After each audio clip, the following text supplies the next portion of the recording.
दोस्तों carbon and its compound chapter को revise कर रहे हैं। जो मेन मेन क्वेश्चन है वो देखना। Carbon and its compound, carbon and its compound, जिसपे मेन मेन आपका जो क्वेश्चन आएंगे, ठीक है।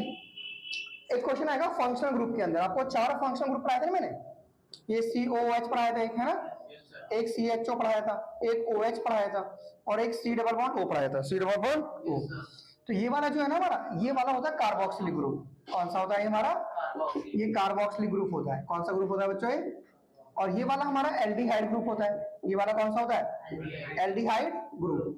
और ये वाला एल्कोहलिक ग्रुप होता है। ये वाला कौन होता है हमारा? एल्कोहलिक ग्रुप होता है। और ये वाला हमारा कीटोन ग्रुप होता है। कौन सा ग्रुप होता है? कीटोन ग्रुप, ठीक है। तो एक क्वेश्चन तो हमारे को क्या बोलेंगे वो, एक क्वेश्चन बच्चों हमारे को बोलेंगे वो क्या, कि हमको फंक्शनल ग्रुप आइडेंटिफाई करने के लिए बोलेंगे। फंक्शनल ग्रुप आइडेंटिफाई करने के लिए। तो ये वाला कौन सा फंक्शनल ग्रुप है? Carboxylic group. और ये वाला कौन सा है? और ये वाला कौन सा है? और ये वाला कौन सा है? Ketone group. सही है। तो फंक्शनल ग्रुप पहचान लोगे। जैसे इसका नाम पूछेंगे ऐसे CH3COOH, बोलो। हाँ, एक कार्बन, 2 कार्बन, नॉमेनक्लेचर का रूल याद है ना। अगर एक कार्बन तो क्या लिखते हैं हम? फॉर 1 कार्बन के लिए क्या लिखते हैं? मैथ। 1 कार्बन के लिए, 2 के लिए क्या लिखते हैं बच्चों हम? एच। 3 के लिए क्या लिखते हैं हम? 3 के लिए प्रॉप। 3 के लिए, 4 के लिए क्या लिखते हैं? 5 के लिए क्या लिखते हैं बच्चों? और 6 के लिए क्या लिखते हैं? 7 के लिए हैप्ट। और 8 के लिए इतने ही बहुत है, ठीक है। आपके हिसाब से इतने बहुत, ठीक है। और जहां सिंगल बॉन्ड होता है वहां क्या लिखते हैं? Ene. Double bond, triple bond पे आई। और पहचान पता है ना आपको? मतलब जो एन होते हैं उनको कैसे लिखते हैं? CnH2n+2, है ना। जितने कार्बन है उसके डबल में 2 जोड़ दो, उनके डबल में 2। जैसे 2 कार्बन है ना, तो इसके डबल में 2 जोड़ दो, क्या बन गया? इथेन। क्या बन गया ये? इथेन। और ये मतलब ये एल्केन का जनरल फॉर्मूला है, एल्केन का। और एल्कीन का जनरल फॉर्मूला क्या हुआ? एल्कीन का CnH2n, CnH2n। मतलब जितने कार्बन है ना उसका डबल कर दो, उसका डबल तो हो गया एथीन। क्या हो गया ये? एथीन। और एल्काइन का जनरल फॉर्मूला क्या हुआ? CnH2n-2, CnH2n-, मतलब किसका जनरल फॉर्मूला हुआ? एल्काइन का। तो एक क्वेश्चन तो आपसे यही पूछेंगे इंपोर्टेंट, कि एल्केन, एल्कीन, एल्काइन, इनके जनरल फॉर्मूले क्या क्या है? तो एल्केन का क्या है? CnH2n+2। और एल्कीन का CnH2n। और एल्काइन का CnH2n-2। हाँ, तो इसको क्या कहेंगे? 2 कार्बन देखो बच्चों, देखो इनके सफिक्स क्या यूज करेंगे। इसका सफिक्स क्या होगा? ऑइल, इसका अल, इसका ऑल, और इसका वन। तो यहाँ पे 2 कार्बन है ना, तो 2 कार्बन लिया गया इथेन, क्या हो गया? और इसके लिया गया ओइक, सो इथेनोइक एसिड। इथेनोइक एसिड क्यों लगाया? क्योंकि जिनको पीछे होता है वो एसिड होता है। क्या होता है ये? एसिड। जैसे आपने पढ़ा होगा ना HCOOH, एक कार्बन के लिए मैथानोइक एसिड। कौन सा एसिड? Methanoic acid. कौन सा एसिड? या इसे क्या कहते हैं? Formic acid. फॉर्मिक एसिड इसका जनरल नेम। फॉर्मिक, ध्यान आपको आंटिस्टिंग नेटलिस्टिंग याद है ना? आंटिस्टिंग एंड कौन सा? नेटलिस्टिंग। आंटिस्टिंग और नेटलिस्टिंग, ठीक है। तो इसमें कौन सा एसिड बताया था मैंने आपको? Formic acid. So this is your formic acid, methanoic acid. अरे सही है। तो ये पूरा देखना होता है, जैसे 2 कार्बन और ये पूरा फंक्शनल ग्रुप। 2 कार्बन के एथेन और फिलोइक। और एक बात ध्यान रखना, यहाँ पे ई मत लगा देना, 2 वाले एक साथ नहीं आते, है ना। जैसे क्या लगा दिया हमने? CH3 CH2OH, तो 2 कार्बन क्या हो गया? एथेनॉल। क्या हो गया? ये मोस्ट इंपोर्टेंट है, क्योंकि इसे इथाइल अल्कोहल भी कहते हैं। क्या कहते हैं इसे? इथाइल अल्कोहल, इथाइल अल्कोहल, या फिर एथेनॉल, या तो इसे ऐसे भी पूछ लेते हैं, और या फिर ऐसे भी पूछ लेंगे आपसे, C2H6O। जैसे ये वाला जो कंपाउंड है ना, इसको और कैसे पूछ लेते हैं? 2 दूनी 4 बताया था मैंने, 2 दूनी 4 ऐसे बताया था मैंने, 2 दूनी 4 C2H4O2। तो ये एथेनोइक एसिड है। क्या है ये? एथेनोइक एसिड कहते हैं इसको। Ethanoic acid, acetic acid, ethanoic acid, acetic acid. Vinegar, vinegar में कौन सा एसिड बताया था? यही तो बताया था मैंने, विनेगर में एसिटिक एसिड। सो ये बहुत इंपॉर्टेंट है, acetic acid and formic acid, and that is ethanol, and the other name of ethanol is ethyl alcohol, ethyl alcohol, ethyl alcohol। सो बच्चे यहाँ से कुछ ना कुछ मिलेगा आपको। तो एल्केन का जनरल फॉर्मूला क्या होता है? CnH2। देखो ऐसे ना, ऐसे बोल देंगे, ऐसे लिख देंगे। इसका पूछेंगे ना फंक्शनल ग्रुप पर आइडेंटिफाई करो, तो आइडेंटिफाई करना है फंक्शनल ग्रुप। कार्बोक्सिलिक ग्रुप है। कौन सा ग्रुप है? और इसमें अल्कोहलिक ग्रुप है, और इसमें कार्बोक्सिलिक ग्रुप है। क्या इसके अंदर? कार्बोक्सिलिक ग्रुप है। सही है। कर लो, मिटा दो इसको, मिटा दो इसको। श्योर हो? तो देखना मिटाने का कपड़ा इस समय था आपने तो इसको घर जाके जरूर देखना, ठीक है, 100% देखो, पढ़ के आना, इसको मैं कल पूछूंगा आपसे, ठीक है बच्चों। एक मिनट आप उसको बच्चों, इसके बाद जो है ना, एक तो क्वेश्चन आपसे पूछ सकते, जैसे इसका नाम पूछ लेंगे आपसे, भी इसका नाम क्या है, जैसे इसका नाम क्या है बताओ, CH3, ये तो अभी मैंने बताया ना, एथेनॉल, क्या है ये, एथेनॉल है, इसको इथाइल अल्कोहल भी कहते हैं, क्या कहते हैं इसको, या फिर ऐसे देखो, ये CH3 CH, इसका नाम क्या है, एथेनॉल, ये 2 कार्बन है ना, तो क्या हो गया, एथेनॉल, एथेनॉल। अच्छा, कभी कभार उसको ऐसे भी दे देते हैं, जैसे ऐसे देंगे भैया, इसका नाम क्या है, ऐसे खोल के देंगे इसका, ऐसे है ना, ऐसे, ये C double bond O and single bond O, yes ऐसे, जैसे ऐसे पूछेंगे तो, और इसको ऐसे दे देंगे, ऐसे ये एथेनॉल है ना, तो इसको ऐसे दे देंगे CH, ये CH, ये CH एंड ये C, ये double bond O and single bond H, ऐसे दे देंगे। तो आपको पूरा पकड़ना है कि सर ये तो एथेनॉइक एसिड है, क्या है एथेनॉल, ये COH है ना, एथेनॉइक एसिड है, ऐसे खोल के देंगे एथेनॉइक एसिड, समझ रहा है, ये एथेनॉल, ये एथेनॉल है, ये वाला ये एथेनॉल। तो आपको ऐसे ध्यान रखना है, ऐसे आपको पकड़ना है, सर ये CHO है, क्या है ये CHO है एंड ये COH है, ठीक है, एथेनॉइक एसिड, क्या है ये हमारा एथेनॉइक एसिड। तो इनको ऐसे भी वो पूछ लेते हैं खोल के, ठीक है, बोलो, जैसे इसका नाम क्या होगा बताओ, ये CH3 है, ये CH2 है, ये CH2COH, तो कितने कार्बन है इसमें, 1 2 3 4, तो 4 के लिए क्या लिखेंगे, ब्यूटेन, फिर क्या लिख देंगे, oic acid, butanoic acid, butanoic acid, कर लोगे, श्योर हो। और एक जो सबसे इंपॉर्टेंट रिएक्शन वो इसके अंदर पूछेगा उसको आपको, ऑक्सीडेशन, कौन सी reaction, oxidation reaction, oxidation reaction, याद है आपको ऑक्सीडेशन कैसे कराई थी मैंने, CH3 CH2OH, यहाँ पे लिया था एथेनॉल, क्या लिया था, और यहाँ पे लिए थे हमने ऑक्सीडाइजिंग एजेंट, एसिडिफाइड, हाँ एसिडिफाइड K2Cr2O7, और क्या लिया था मैंने, एल्कलाइन, एल्कलाइन KMNO4, है ना, और यहाँ पे एक ऑक्सीजन फालतू कर दी थी आपने, क्या बना दिया था आपने इसको, CH3COH, यानी ethanol become ethanoic acid, ethanol become ethanoic acid, by product में H2 बाहर निकल जाता है ना, बाई प्रोडक्ट में H2 बाहर, सो this is your ethanoic acid, this is your ethanoic acid. तो ये कौन सी रिएक्शन है, ऑक्सीडेशन है, और ये कौन होते हैं बताओ, ऑक्सीडाइजिंग एजेंट, तो कौन कौन होते हैं ऑक्सीडाइजिंग एजेंट, जो ऑक्सीजन को ऐड करने का काम करते हैं, जो ऑक्सीजन को,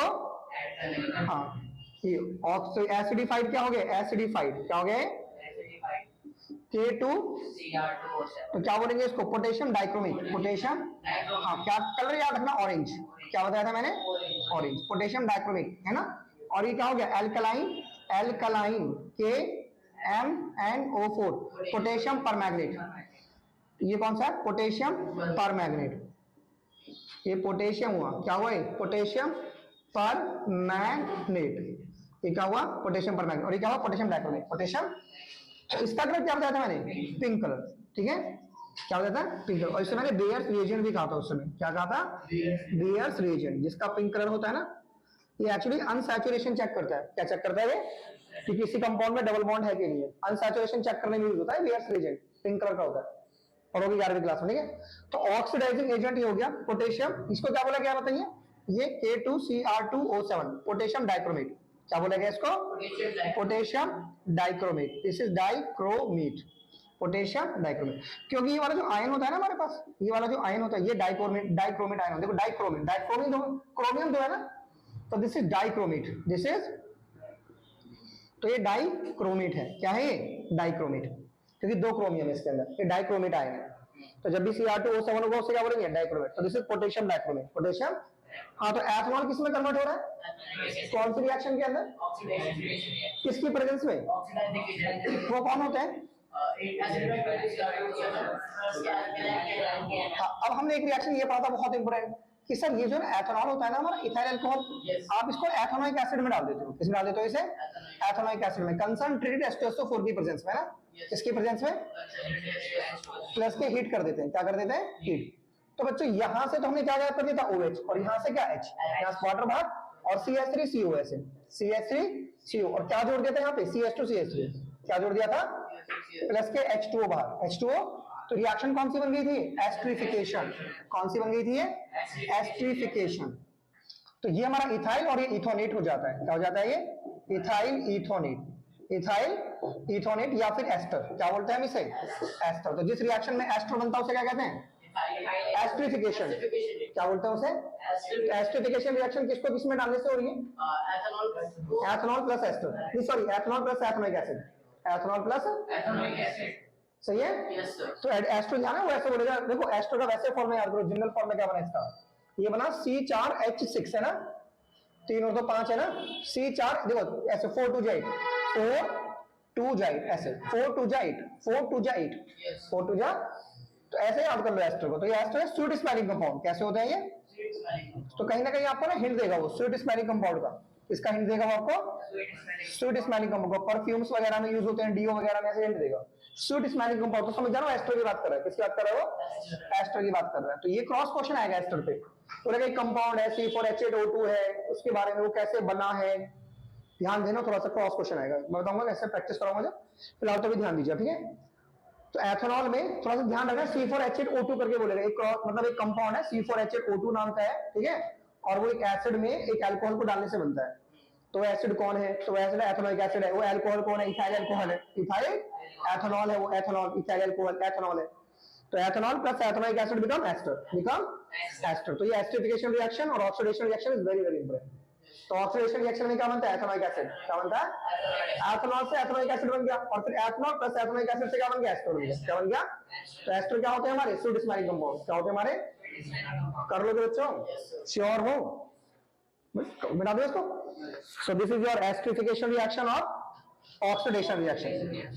तो ध्यान रखना, वो ये पूछेगा ऑक्सीडाइजिंग एजेंट कौन से होते हैं, तो ये बता दें एसिडिफाइड K2, एमसीक्यूज में जरूर आएगा ऑक्सीडाइजिंग एजेंट वाला, एसिडिफाइड K2Cr2O7 और एल्कलाइन KMnO3। पोटेशियम परमैंगनेट और पोटेशियम डाइक्रोमेट, एक का कलर कैसा? ऑरेंज, और एक का कलर कैसा है? पिंक। समझ में आ गया बच्चों? तो एक का कलर कैसा है और एक का कलर कैसा है? पिंक है बच्चों। अरे कर लेंगे? श्योर हो? चलो बच्चों अब आगे बढ़ते हैं जरा रिएक्शन में। ऑक्सीडेशन रिएक्शन आएगी हमारी और एस्टरिफिकेशन। अब एक और रिएक्शन मैं तो बताता हूँ, that is substitution. That is कौन सी रिएक्शन? Substitution reaction. तो सब्स्टिट्यूशन अगर आपको ध्यान हो तो कैसे पढ़ी थी हमने? जैसे यहाँ पे हमने लिया था मीथेन और यहाँ पे ली थी क्लोरीन, क्या ली थी हमने? और यहाँ पे डाली थी मैंने HNO समझते हो? सनलाइट। ये एनर्जी ऑफ फोटोन होता है, एनर्जी ऑफ, एक H यहाँ से Cl को लेके बाहर निकल जाता है और एक H 3H बच के एक क्लोरीन, तो यहाँ पे 2 क्लोरीन है, एक क्लोरीन यहाँ लग गया और एक H और Cl बाहर हो गया, एक H और Cl बाहर। तो क्या बना हमारा? क्लोरोमीथेन। क्या बना हमारा? ये क्लोरोमीथेन। क्या प्रोडक्ट बना हमारा? ये क्लोरोमीथेन, क्लोरोमीथेन। फिर हमने वापस से रिएक्शन, आप इसे और भी आगे दिखा सकते हो, वैसे तो एक स्टेप में भी क्लियर है, आगे भी दिखा सकते हो सर, दोबारा से रिएक्शन ऐसे हो जाएगा HNO, ठीक है? अब एक क्लोरीन यहाँ लगा के हाइड्रोजन कम कर दो और एक HCl बाहर निकाल दो, एक HCl, ये क्या बन गया हमारा? देखिए एक क्लोरीन यहाँ फालतू हो गया, 2 क्लोरीन हो गई, तो ये बन गया डाइक्लोरोमीथेन। क्या बन गया हमारे? डाइक्लोरोमीथेन। क्या बन गया? डाइक्लोरोमीथेन। फिर से दिखा सकते हो आगे कि देखो आगे भी हो सकता है जब तक H है, ठीक है? Cl2 बोलो बच्चों, ये HNO, ठीक है? अब एक क्लोरीन यहाँ पे एक्स्ट्रा कर दो और एक हाइड्रोजन कम कर दो, ठीक है? HCl, तो ये बन गया ट्राइक्लोरोमीथेन। क्या बन गया? ये ट्राइक्लोरोमीथेन। और दिस इज क्लोरोफॉर्म। क्या नाम होता है इसका? क्लोरोफॉर्म। क्लोरोफॉर्म वही जिसे सूंघ के बेहोश कर देते हैं, सूंघा बेहोश कर देता है, क्लोरोफॉर्म, ठीक है? अब फर्दर आगे बता सकते हो कि सर वापस ऐसा भी कर सकते हैं कि Cl2 से सनलाइट की प्रेजेंस में एक क्लोरीन यहाँ जुड़ जाएगा, एक और हाइड्रोजन कम होके ये बन जाएगा कार्बन टेट्राक्लोराइड। क्या बन जाएगा? ये कार्बन टेट्राक्लोराइड, कार्बन टेट्राक्लोराइड, ठीक है? जो कैसे यूज था? Fire extinguisher. कैसे यूज है इसका? फायर एक्सटिंग्विशर, आग बुझाना, ठीक है? तो ये चीजें हमारी, ये कौन सी रिएक्शन है हमारी? सब्स्टिट्यूशन। कौन सी रिएक्शन हमारी है? सब्स्टिट्यूशन। एक आपने पढ़ी होगी बच्चों कंबशन। कौन सी रिएक्शन पढ़ी होगी? कंबशन। कंबशन था ना, मीथेन का कंबशन कर रहे थे, किसका? मीथेन का, ऑक्सीजन गैस की प्रेजेंस में कंबशन कर रहे हैं। तो जितनी कार्बन होती है ना उतनी CO2 बनती है, जितनी कार्बन होती है ना, जैसे एक कार्बन एक CO2 बनाओ, प्लस के H2O बाहर एंड प्लस के हीट, प्लस के हीट, तो एक्सोथर्मिक रिएक्शन है, ठीक है बच्चों? अरे बोलो बच्चों। तो जितनी कार्बन है ना उतनी क्या बना हुआ? ऑक्सीजन। तो जैसे एक कार्बन है ना यहाँ पे, तो एक ऑक्सीजन बैलेंस कर सकते हैं इसके। वैसे बैलेंस की जरूरत होती नहीं ज्यादा, पर करके देखना। चलो यहाँ पे 2 लगा लो, ठीक है? और यहाँ पे 2 लगा लो, ठीक है? देखो जितनी कार्बन, जैसे सपोज आपने ये एल्केन के साथ ही करनी है, ठीक है? बोलो एल्केन ही है ना इसके अंदर, जैसे 2 कार्बन है ना, 2 CO2 बना लो। क्या बना लो? 2 CO2 प्लस के क्या हो गया? H2O, प्लस के क्या हो गया? प्लस के क्या हो गया? हीट, प्लस के क्या हो गया? हीट। बोलो बच्चों। अच्छा अब यहाँ पे कितनी कार्बन है? 2, तो बैलेंस करो, देखो यहाँ पे ऑक्सीजन है 5, यहाँ पे ऑक्सीजन कितनी है 5, और यहाँ पे हाइड्रोजन 6, तो यहाँ पे 6 हाइड्रोजन कर लो, 6 हाइड्रोजन हो गए 3 3 6। अब यहाँ पे ऑक्सीजन कितनी होगी 2 दूनी 4 और 3 7 ऑक्सीजन होगी ना, तो यहाँ पे 7/2 कर लो, क्या कर लो यहाँ पे 7/2। तो ये कौन सी रिएक्शन है हमारी कंबशन, ये कौन सी रिएक्शन हमारी कंबशन। एक हमारी थी एडिशन रिएक्शन, कौन सी रिएक्शन थी हमारी एडिशन, ध्यान है आपको, हाइड्रोजनेशन कह रहे थे इसको हम, एडिशन रिएक्शन क्या कह रहे थे हाइड्रोजनेशन। तो इसमें क्या होता है देखो जैसे एक आर यहाँ पर है, एक आर यहाँ पर है, ये डबल बॉन्ड है, ये सी है, एक आर यहाँ पर है, एक आर यहाँ पर है, और यहाँ पे क्या है हमारा निकेल है, क्या है, और पैलेडियम है, ये कैटलिस्ट होते हैं, क्या होते हैं कि अपनी सरफेस पे हाइड्रोजन गैस को चिपका देते हैं, रिएक्शन को हाइड्रोजन दे देते हैं। ये हाइड्रोजन एक हाइड्रोजन यहाँ लगा दो, एक हाइड्रोजन यहाँ लगा, तो यहाँ क्या बन जाएगा, यहाँ पे सी, ये एक आर यहाँ पर, एक आर यहाँ पर, एक हाइड्रोजन यहाँ पर, ये सी, एक आर यहाँ पर, एक आर यहाँ पर, और एक हाइड्रोजन यहाँ पर। तो ये अनसैचुरेशन किसमें कन्वर्ट हो गया, सैचुरेशन में। अनसैचुरेटेड कंपाउंड किसमें कन्वर्ट हो गया, अनसैचुरेटेड जो कंपाउंड है हमारा वो किसमें कन्वर्ट हो गया, हाँ, this is become saturated, this is become saturated hydrocarbon, तो ये सैचुरेटेड कंपाउंड बन गया। तो अनसैचुरेशन का सैचुरेशन में कन्वर्ट होना एडिशन रिएक्शन से होता है। तो इसमें हाइड्रोजन का एडिशन भी हो रहा है, तो इसे हाइड्रोजीनेशन रिएक्शन कहते हैं। तो this is called hydrogenation reaction, hydrogenation reaction. और किसमें यूज होती है ये, वनस्पति घी बनाने में, in the hydrogenation of vegetable oil. किसमें यूज होती है ये, in the hydrogenation, in the hydrogenation of vegetable oil, in the hydrogenation of vegetable। तो ध्यान रखना इसको, वनस्पति घी बनाने में हाइड्रोजनेशन ऑफ वेजिटेबल ऑयल में रिएक्शन यूज होता है, एडिशन रिएक्शन है, हाइड्रोजनेशन रिएक्शन इसको कहते हैं। अनसैचुरेटेड जो कंपाउंड होता है जिसमें डबल या ट्रिपल बॉन्ड होते हैं वो सैचुरेटेड में चेंज हो जाता है, वो किसमें चेंज हो जाता है, सैचुरेटेड में चेंज हो जाता है। तो हमने कौन कौन से रिएक्शन पढ़ लिए, substitution reaction, combustion reaction, addition reaction, esterification reaction, oxidation reaction, oxidation reaction. ठीक है, चलो बच्चों आप थोड़े बच्चों देखो, एक देखो सैपोनिफिकेशन, देखो एक रिएक्शन, कौन सी रिएक्शन, सैपोनिफिकेशन रिएक्शन, सैपोनिफिकेशन। तो सैपोनिफिकेशन कैसे पढ़ना है हमें, जैसे ही हमारा एस्टर है ना, CH3 CH2CO CH2 CH3, ठीक है, इसकी रिएक्शन हम एल्कली से करवा देते हैं, सोडियम हाइड्रोक्साइड से, है ना। तो क्या होगा, ये जो है ना, ये OH के साथ एथेनॉल बन जाएगा और यहाँ जुड़ जाएगा, तो बन जाएगा हमारा CH3 CH2, यहाँ पे मैंने एक फालतू लगा दिया ना, CH3CO CH2 CH3 हो ना, CH3CO, तो यहाँ पे CH3COONA बन जाएगा, CH3COONA प्लस ये बन जाएगा CH3CH2OH, क्या बन जाएगा ये, CH3CH2OH, that is ethanol, that is and that is sodium acetate. ये क्या बन जाएगा हमारा, सोडियम एसिटेट। तो ये हमारी कौन सी रिएक्शन है, सैपोनिफिकेशन, जो सोप बनाने में यूज होती है। किसमें यूज होती है, in the formation of soap. किसमें यूज होती है, in the formation of soap. ये सैपोनिफिकेशन हो गया, क्या हो गया ये, सैपोनिफिकेशन, सैपोनिफिकेशन। एक बहुत इंपोर्टेंट रिएक्शन पेपर में पूछता हूँ, एथेनॉल का सोडियम से।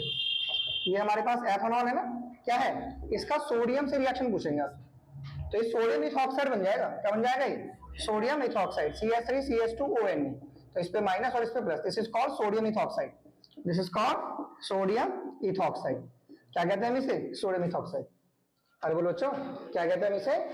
तो ये रिएक्शन पूछ सकते हैं आपसे, मतलब एक होती है हमारी डिहाइड्रेशन रिएक्शन, कौन सी रिएक्शन, डिहाइड्रेशन रिएक्शन। कौन सी रिएक्शन बच्चों, डिहाइड्रेशन।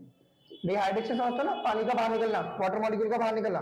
तो जैसे हमारा एथेनॉल है, क्या है हमारा ये एथेनॉल, इसमें हम किसके रिएक्शन करवाते हैं, कंसंट्रेटेड H2SO4 के साथ, कंसंट्रेटेड, हाँ, तो यहां से OH और यहां से H वाटर बन के बाहर, तो ये क्या बन जाएगा, CH2 double bond CH2 plus के H2O। तो ये क्या बन गई हमारी, एथीन। क्या बन गई हमारी ये, एथीन।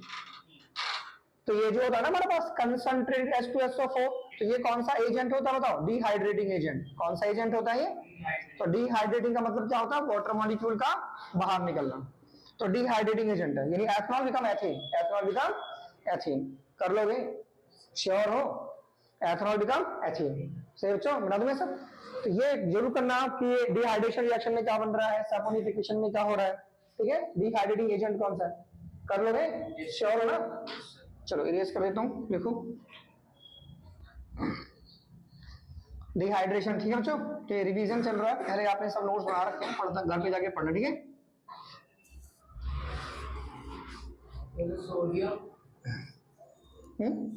सोडियम एसिडेट, उसे कुछ और भी बोलते हैं, सोडियम इथोनेट, सोडियम इथोनेट। अब मेरी बात सुनिए बच्चों, जैसे टेस्ट ऑफ, देखो एल्कीन का रिएक्शन कैसा है, टेस्ट ऑफ एल्कीन, एल्कीन का टेस्ट कैसे करना है, तो यहाँ पे ना आप एल्कीन ले लो, क्या ले लो यहाँ पर एल्कीन, और यहाँ पे क्या डाल दो ब्रोमीन वाटर, क्या डाल दो यहाँ पे ब्रोमीन, ठीक है, वो भी ब्राउन कलर कैसा है इसका, ब्राउन, ब्रोमीन कलर का हमने डाल दिया लिक्विड ब्राउन, तो ये क्या बन जाएगा हमारे पास, एक ब्रोमीन यहाँ लग जाएगा, एक ब्रोमीन यहाँ लग जाएगा, तो लग जाएगा CH2Br, एडिशन रिएक्शन हो गया ना, double bond become single bond, double bond become single bond. तो ये जो प्रोडक्ट है इसका नाम है 1,2-डाइब्रोमोइथेन, क्या नाम है इसका 1,2-डाइब्रोमोइथेन, 1,2-डाइब्रोमो, और ये कलरलेस है, इसका कोई कलर नहीं है, कलरलेस है, लेकिन इसका कलर कैसा ब्राउन, तो ये टेस्ट ऑफ एल्कीन हो गया ना, मतलब एल्कीन में आप ब्राउन कलर की ब्रोमीन डाल दो और उसका कलर अगर गायब हो गया एल्कीन का, तो ये टेस्ट ऑफ एल्कीन हो गया। तो क्या बन गया प्रोडक्ट 1,2-डाइब्रोमोइथेन, क्या बन गया प्रोडक्ट, एक कलरलेस प्रोडक्ट 1,2-डाइब्रोमोइथेन का बनना ये शो करता है टेस्ट ऑफ एल्कीन हो चुका है। तो एल्कीन के टेस्ट को ब्रोमीन वाटर से चेक कर रहे हैं, ब्रोमीन का कलर कैसा ब्राउन ब्राउन ब्राउन, तो उसका ब्राउन कलर गायब हो जाएगा और 1,2-डाइब्रोमोइथेन नाम का कलरलेस प्रोडक्ट बन जाएगा। तो क्या हो गया test of alkene, test of alkene, ठीक है, तो ये आ सकता है पेपर में टेस्ट ऑफ एल्कीन, ठीक है बच्चों, सही है। देखो समझो बात को, जैसे ही हमारे पास CH2 है और ये CH2 है, प्लस में H2 डाल दिया H2, तो समझो एडिशन ऑफ हाइड्रोजन हो रहा है, तो एडिशन रिएक्शन होगा, एक हाइड्रोजन है एक हाइड्रोजन हट जाएगा, अरे समझ आ गया ना, तो रिएक्शन निकेल और पैलेडियम की प्रेजेंस में होगा, क्योंकि निकेल और पैलेडियम अपनी सरफेस पे हाइड्रोजन गैस को चिपका देते हैं, तो रिएक्शन को हाइड्रोजन इजीली प्रोवाइड करवा देते हैं, तो एक यहाँ पे और एक यहाँ पे लग जाएगा, तो बन जाएगा इथेन, क्या बन जाएगा यहाँ पर इथेन, तो इथेन का बनना एथीन से कौन सा रिएक्शन हुआ, एडिशन रिएक्शन, कौन सा रिएक्शन हुआ है, एडिशन रिएक्शन, कर लोगे बच्चों कि कौन सा रिएक्शन हुआ, एडिशन रिएक्शन। तो मैंने सारे रिएक्शन बता दिया ना आपको, एडिशन, सब्स्टिट्यूशन, ऑक्सीडेशन, कंबशन, कौन सा रह गया बताइए, कोई देखिए कोई रिएक्शन है तो नहीं गया हमारे पास। टेस्ट ऑफ एल्कीन हो चुका है हमारा, एडिशन हो चुका है, सब्स्टिट्यूशन हो चुका है, ऑक्सीडेशन, कंबशन, एस्टरिफिकेशन, सैपोनिफिकेशन, ठीक है, बोलो ये जो होता है ना आर का जनरल फॉर्मूला क्या होता है, आर का CnH2n+1, तो इसे एल्काइल ग्रुप कहते हैं, जैसे एल्काइल समझते हो, जैसे इसे मीथेन कहते हैं, क्या कहते हैं इसे मीथेन, क्या कहते हैं इसे, तो इसका एक H कम कर दो आप, एक H क्या कर दो कम, तो इसे क्या बोलेंगे मिथाइल, क्या बोलेंगे इसे मिथाइल, ठीक है। तो इसका जो फॉर्मूला था ना जनरल वो CnH2n+2 था, अब एक N कम हो गया तो इसका फॉर्मूला क्या हो गया CnH2n+1, CnH2n+1, तो जो जिनके पीछे आइए रहा था उन्हें एल्काइल कहते हैं, क्या कहते हैं उन्हें एल्काइल। देखो सुनो, जैसे C2H6 है तो इसे क्या कहते हैं इथेन, क्या कहते हैं इसे, अगर एक H कम कर दोगे ना तो क्या बन जाएगा हमारा इथाइल, क्या बन जाएगा हमारा इथाइल बन जाएगा, तो इथेन बिकम इथाइल तो R होता है, तो R का जनरल फॉर्मूला क्या होता है CnH2n+1, CnH2n+1, और एल्कीन का क्या होता है CnH2n+2, ठीक है। एक होमोलोगस सीरीज से क्वेश्चन पूछ लेंगे आपसे, किससे, होमोलोगस सीरीज, तो होमोलोगस सीरीज क्या होती है, होमोलोगस सीरीज है ना बच्चों, SER सीरीज, ऐसी सीरीज है CH3OH है ना, C2H5OH, C3H7OH एंड C4H9OH, ये होमोलोगस सीरीज हुई नहीं, क्योंकि होमोलोगस सीरीज में इन दोनों में CH2 का डिफरेंस होना चाहिए, इसका डिफरेंस होना चाहिए, हाँ, तो इन दोनों में CH2 का डिफरेंस है क्या नहीं है, तो इन दोनों में CH2 का डिफरेंस है, इसका डिफरेंस है और इनमें भी CH2 का डिफरेंस है, तो दो एक ऐसी सीरीज जिसमें दो कंपाउंड आपस में CH2 का डिफरेंस रखते हैं उसे क्या कहते हैं होमोलोगस, होमो, तो मॉलिक्यूलर मास कितना आएगा इसका 40, कितना आएगा इसका, कार्बन का 12 2 into 1, तो इसका मॉलिक्यूलर मास 14 आएगा, कितना आएगा बच्चों, हाँ, तो होमोलोगस सीरीज में दो कंपाउंड में कितना डिफरेंस होता है मॉलिक्यूलर मास में 40, कितना होता है 40, तो एक क्वेश्चन ये आता है आपको होमोलोगस सीरीज का, ठीक है, आपको पहचानने को बोलेगा क्या ये होमोलोगस सीरीज, आपको चेक करना है क्या 14 का डिफरेंस है कि नहीं है, 14 AMU का, 14 AMU का, नहीं है समझ में, 14 का डिफरेंस होना चाहिए, जैसे बोलेगा जैसे A है मान लो और ये B है और ये C है और ये C है, तो मान लो जैसे इसने बोला भैया इसका जो मॉलिक्यूलर मास है ना वो X है, क्या है उसका X है ना, और इसका Y है, तो इसका कितना होगा, होमोलोगस सीरीज है, बोलो समझ में आया क्वेश्चन, कुछ ऐसा बना के देंगे, जैसे इसका मॉलिक्यूलर मास बोल देंगे X है, क्या है इसका मॉलिक्यूलर मास X है, तो इसका 14 ज्यादा होगा ना X से, X+14 क्योंकि होमोलोगस सीरीज है, क्या है होमोलोगस सीरीज है, समझ में आ गया, बोलो बच्चों समझो बात को, जैसे इसका इसका इसमें और इसमें 14 का डिफरेंस होना चाहिए ना, तो इसका अगर X है, जैसे मान लो ये CH4 है, क्या है ये CH4, तो जरूर C2H6 होगा, C2H, तो इसके और इसके मॉलिक्यूलर मास में 14 का डिफरेंस होगा ना, तो जो भी इसका मॉलिक्यूलर मास होगा, जैसे इसका मॉलिक्यूलर मास 16 है तो इसका 30 होगा, क्या होगा, तो 14 जोड़ के तो आएगा 30, तो इसके मॉलिक्यूलर मास में 14 जोड़ दो तो इसका आ जाएगा, ठीक है ऐसे। अब इसमें, अब इस पूरे को इस पूरे इसमें पूरे y का क्या होगा, x plus 14 plus 14, x plus 14 plus 14 कर लोगे। तो होमोलोगस सीरीज में कितने का डिफरेंस होता है, 14 का, इसका डिफरेंस होता है 14 का, और CH2 ग्रुप का डिफरेंस होता है, उसे कहते हैं होमोलोगस सीरीज, क्या कहते हैं उसे, हाँ। तो एल का याद है ना, आर किसको कहते हैं, एल्काइल ग्रुप को, किसको कहते हैं, हाँ। तो उसका जनरल फॉर्मूला क्या होता है, और एल्केन का, एल्कीन का CnH2n, CnH2n, ठीक है। पता कर लोगे ना कौन एल्केन है, कौन एल्केन है, कौन एल्केन है, कौन एल्काइन है, पता कर लोगे ना। एक कैटिनेशन, एक क्वेश्चन किस पे आ सकता है हमारा, कैटिनेशन, किस पे बच्चों, कैटिनेशन पता, कार्बन का बॉन्ड बनाना, कार्बन का बॉन्ड बना के कैसे कंपाउंड बनाना, स्ट्रेट चेन, कैसे बनाना, ऐसे कंपाउंड बनाना, या फिर ब्रांच चेन बनाना, क्या बनाना, या फिर ऐसे रिंग वाले कंपाउंड बनाना, ऐसे, ठीक है। तो इसे क्या बोलेंगे हम, साइक्लोहेक्सेन, क्या बोलेंगे हम इसे, साइक्लोहेक्सेन। और इसे क्या बोलते हैं बताइए, इसे क्या बोलते हैं, साइक्लोपेंटेन, साइक्लो, अरे 5 कोने है ना इसके, इसके 6 कोने है ना, तो ये साइक्लोहेक्सेन है, ये साइक्लोपेंटेन है। ये क्या है हमारे पास, साइक्लोप्रोपेन, साइक्लो, और ये क्या हो जाएगा हमारे पास, साइक्लोब्यूटेन। तो कार्बन का दूसरे कार्बन एटम के साथ जुड़ के स्ट्रेट चेन कंपाउंड बनाना, ब्रांच बनाना, या रिंग वाले कंपाउंड बनाना, इसे कैटिनेशन कहते हैं, क्या कहते हैं इसे। और कार्बन में कैटिनेशन की टेंडेंसी होती है क्योंकि इसकी टेट्रावैलेंसी होती है, क्या होती है इसके, हाँ। तो इस पे फोकस करना है आपको, किस वर्ड पे, टेट्रावैलेंसी पे, टेट्रा, क्योंकि कार्बन की वैलेंसी में कितने इलेक्ट्रॉन होते हैं, 4, कितने इलेक्ट्रॉन होते हैं, टेट्रावैलेंसी होने की वजह से क्या शो करता है, कैटिनेशन। तो वो पूछेंगे ऐसा कौन सा एलिमेंट है जो कैटिनेशन शो करता है, कार्बन। कभी बार पूछते हैं कार्बन के अलावा और कौन सा शो कर सकता है, सिलिकॉन, ठीक है। तो ये आपसे क्वेश्चन पूछ सकते हैं। तो कार्बन की मुझे कार्बन कैटिनेशन क्यों शो करता है, क्योंकि उसकी टेट्रा वैलेंसी होती है। उसका क्या मतलब होता है, क्योंकि उसकी वैलेंसी में 4 इलेक्ट्रॉन होते हैं। देख कार्बन ये कहता है ना कि मेरे पास 4 इलेक्ट्रॉन है, अब मैं अपने 4 इलेक्ट्रॉन दे नहीं सकता क्योंकि मेरे पास इतनी एनर्जी नहीं कि मैं 4 दे दूं। अब 4 किसी के ले नहीं सकता क्योंकि इतनी जगह नहीं मेरे पास, तो क्यों ना मैं शेयर कर लूं, क्या कर लूं मैं, तो अपने इलेक्ट्रॉन को शेयर कर लेता है, क्या कर लेता है, शेयर। तो इसलिए कार्बन बहुत बड़ी केमिस्ट्री बना देता है, समझ आ गया क्या। तो which element has a tendency of showing catenation, carbon, why, because it has tetravalency. What is the meaning of tetravalency, 4 electron in its valency shell, ठीक है। आउटर मोस्ट शेल जो उसका वैलेंसी शेल, उसमें कितने इलेक्ट्रॉन, 4, कितने हैं, 4 है। तो कार्बन क्या शो करता है, कैटिनेशन। कैटिनेशन माने कार्बन का दूसरे कार्बन एटम के साथ मिलकर स्ट्रेट चेन कंपाउंड बनाना, या ब्रांच बनाना, या फिर रिंग चेन कंपाउंड बनाना। तो उसे क्या कहते हैं, उसे हम कैटिनेशन कहते हैं, क्या कहते हैं उसे हम, कैटिनेशन। कर लोगे बच्चों, श्योर हो। चलिए आगे बढ़ते हैं। तो पूछेंगे कैटिनेशन, सी से याद करना, कैटिनेशन बोले तो कार्बन, कैटिनेशन बोले तो कार्बन, सही है।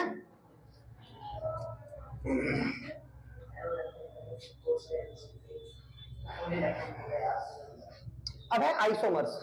अब क्या है अगला आपका, आइसोमर्स समझते हो, सिमिलर का केमिकल फॉर्मूला होता है। सिमिलर क्या होता है, केमिकल फॉर्मूला, ऐसे कंपाउंड जिनका सिमिलर केमिकल फॉर्मूला हो जाए बट डिफरेंट हो जाए structural formula, but different structural formula, but different क्या हो जाए, स्ट्रक्चरल फॉर्मूला, है ना। आर कॉल्ड, उन्हें क्या कहते हैं बच्चों, उन्हें हम आइसोमर्स कहते हैं। क्या कहते हैं उन्हें हम, आइसोमर्स। उन्हें क्या कहते हैं, आइसो। आइसो का मतलब सेम होता है, कुछ ना कुछ सेम होगा, यहाँ पे केमिकल फॉर्मूला सेम होगा। क्या सेम होगा, केमिकल फॉर्मूला। तो जैसे सपोज करो ये हमने क्या लिख दिया, बता सकता है कोई, ये 4 बार है ना, 1 2 3 4, तो ये ब्यूटेन है, क्या है ये, और ये स्ट्रेट चेन है, क्या एन लगा दो। देखिए ब्यूटेन को मैं ऐसे भी तो लिख सकता हूँ, CH3CH CH3 ऐसे करके। देखो अभी भी ये ब्यूटेन ही है, क्योंकि देखो इसका फॉर्मूला क्या है, C4H10।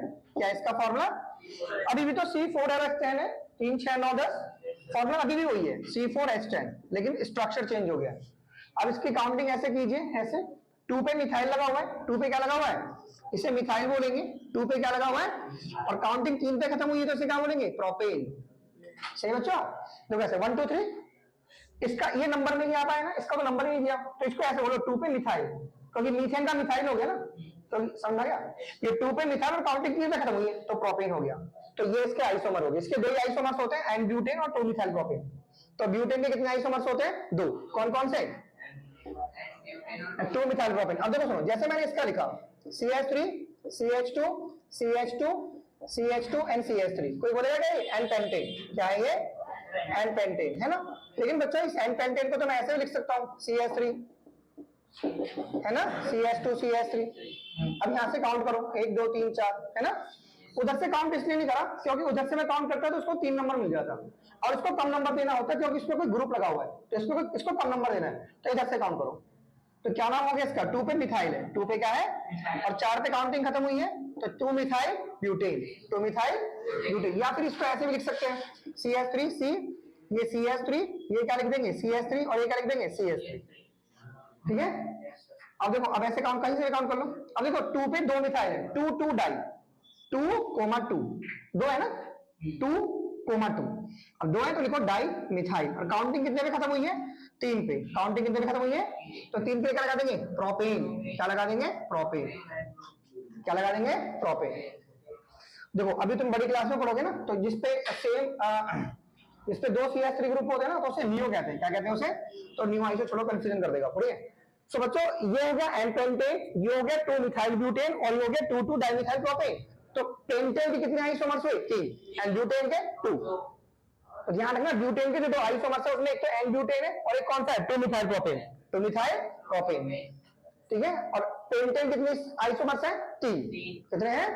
तो पेंटेन के 3 आइसोमर्स हैं और ब्यूटेन के 2। तो आइसोमर्स क्या होते हैं? ऐसे कंपाउंड जिनका मॉलिक्यूलर फॉर्मूला तो सेम हो और स्ट्रक्चरल फॉर्मूला अलग हो। स्ट्रक्चरल फॉर्मूला अलग, उन्हें क्या कहते हैं? आइसोमर्स। क्या कहते हैं उन्हें? हम कर लोगे। तो इसमें आइसोमर्स आ सकता है, इसमें आपका कैटेनेशन आ सकता है, होमोलोगस सीरीज आ सकता है, ठीक है। बाकी मिसाइल फॉर्मेशन में क्लास को आपको दूसरी बात, ठीक है। तो मिसाइल फॉर्मेशन जाइए घर पे करना, ठीक है, मिसाइल फॉर्मेशन। तो नेक्स्ट क्लास में मिसाइल फॉर्मेशन डिस्कस करके आपको और केमिस्ट्री करा देंगे, ठीक है। समझ में आ गया? ओके बच्चों।